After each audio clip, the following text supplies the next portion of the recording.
કલાકારો છે ને, કલાકારો એક દરિયો છે, સમંદર છે.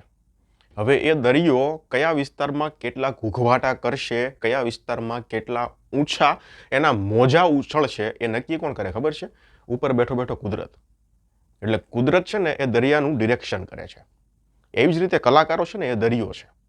કલાકારો પાસેથી કયા લેવલની એક્ટિંગ કઢાવવી ને એ કામ ફક્ત ને ફક્ત ડિરેક્ટરનું છે, એના સિવાય કોઈ ન કરી શકે.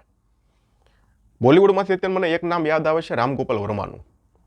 બીજા બધા છે પણ અત્યારે મને એક જ યાદ આવે છે. ગુજરાતીમાંથી જો હું વાત કરું ને તો અત્યારે કેડીનું નામ યાદ આવે છે. પછી આ પ્રીતભાઈનું કામ પણ એ જ છે. હજી છે ગુજરાતીમાં ઘણા એવા ડિરેક્ટરો છે જે આંગળીના વેઢે ગણી શકાય એવા છે, જે કલાકારો પાસેથી એકદમ એનું બેસ્ટ જે હોય ને, એમ આખો નિચોડ કહેવાય ને, એ લેવલનું કામ કઢાવી શકે છે. મિત્ર ગઢવીને તમે આમાં મેટ્રિમોનીમાં જુઓ, એના સિવાય તમે હું ઇકબાલમાં જુઓ, તો બંનેની કલાકારીમાં એના જે આર્ટમાં ફેર દેખાશે તમને. એક્ટર જે ભલે જે હોઈએ પણ છે આખું એક સમુદ્ર, કારણ કે એક્ટર છે. હવે સમંદર પાસે કેટલા ઘૂઘવાટા કરાવવા એ કામ એ ડિરેક્ટરનું છે. એટલે પ્રીતભાઈ એ કેટેગરીમાં આવે છે કે તેને તમે કોઈ પણ કલાકાર આપો એ એકદમ બેસ્ટ લેવલનું કામ કરાવી શકે છે. એના સિવાય કેડી પણ એ જ કરે છે. એના સિવાય ઘણા બીજા ડિરેક્ટરો છે ગુજરાતીમાં. એ ખૂબ સરસ વાત છે. નાનખટાઈની હું તમને વાત કરું ને તો વેનીલા, એના પછી મેટ્રિમોની જોયા બાદ આ ફિલ્મની જ્યારે અનાઉન્સમેન્ટ થયું ને ત્યારે મનમાં એક છાપ પડી જ ગઈ હતી કે આ ફિલ્મ ભલે મેટ્રિમોની છે એના જેવી ફીલ આપે કે ગમે એવી ફીલ આપે, પણ મેટ્રિમોની કરતાં એક સ્ટેપ તો ઊંચી હશે.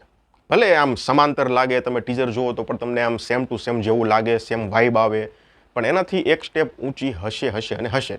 અને જે આમાં છે, પહેલાં તો છે ને મેં તમને આગળ વાત કરી એમ કે પ્રીતભાઈની ફિલ્મ છે ને, કોઈ પણ તમે પાછળની ફિલ્મ ઉઠાવીને જોઈ લો, એની જે કાસ્ટિંગ થાય છે ને એ ખબર નહીં કઈ રીતે થાય છે, પણ એ જબરજસ્ત કાસ્ટિંગ કરે છે યાર.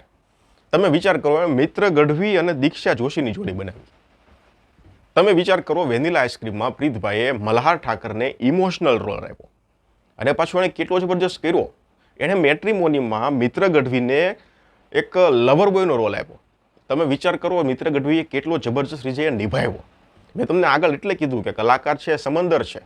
હવે એ સમંદરમાંથી કેટલા ઘૂઘવાટા કરાવવા એ કામ ડિરેક્ટરનું છે. અને આમાં પણ તમે કાસ્ટિંગ તો જુઓ.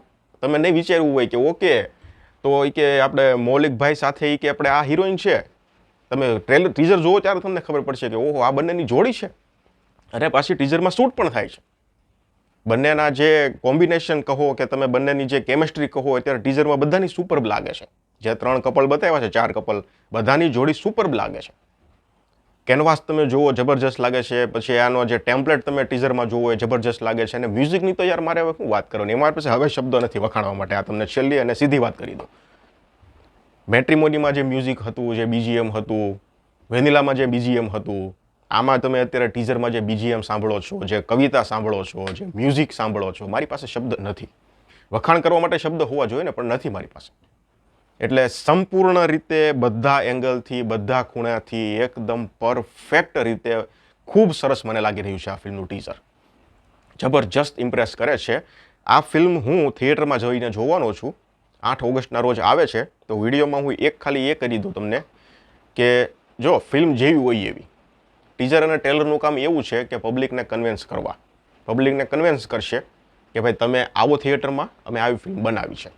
એટલા માટે ટીઝર અને ટ્રેલર રિલીઝ કરવામાં આવે છે. અહીંયા પ્રીતભાઈ આપણને સંપૂર્ણપણે કન્વિન્સ કરી લીધા છે કે ભાઈ જો અમે આ પ્રોડક્ટ બનાવી છે, એ સારી છે, આ તમે પહેલાં જરીક જોવો. એટલે હું ફિલ્મ ઇન્ડિયામાં જઈને જોવાનો છું. કદાચ 5 જણાવાળી મગજમારી હશે ને તો 5 ટિકિટ હું ખરીદીશ અને એકલો બેઠો થિયેટરમાં ફિલ્મ જોઈશ. પણ આ film first day first show જોવાની થાય છે એ વસ્તુ ફાઇનલ છે. એટલે આ રીતનો આખો સીન છે. વધારે પડતા વખાણ થઈ ગયા હોય તો મને નથી લાગતું વધારે પડતા થઈ ગયા, કારણ કે જે વખાણ ડિઝર્વ કરે છે ને આ ટીઝર, મેં એટલા જ કર્યા છે. તમને બાકી જે લાગ્યું હોય મને કમેન્ટ સેક્શનમાં જણાવો. ટ્રેલર આવે ત્યારે વધારે વાત કરશું અને પછી ફિલ્મ રિલીઝ થયા પછી ખરાબ હશે તો આપણે ખરાબ પણ બોલીશું, એમાં કોઈ ઇશ્યુ નથી આપણને. પણ અત્યારે જે આપણને પ્રોડક્ટ બતાવી છે એ ગમી છે. That's it. ધન્યવાદ.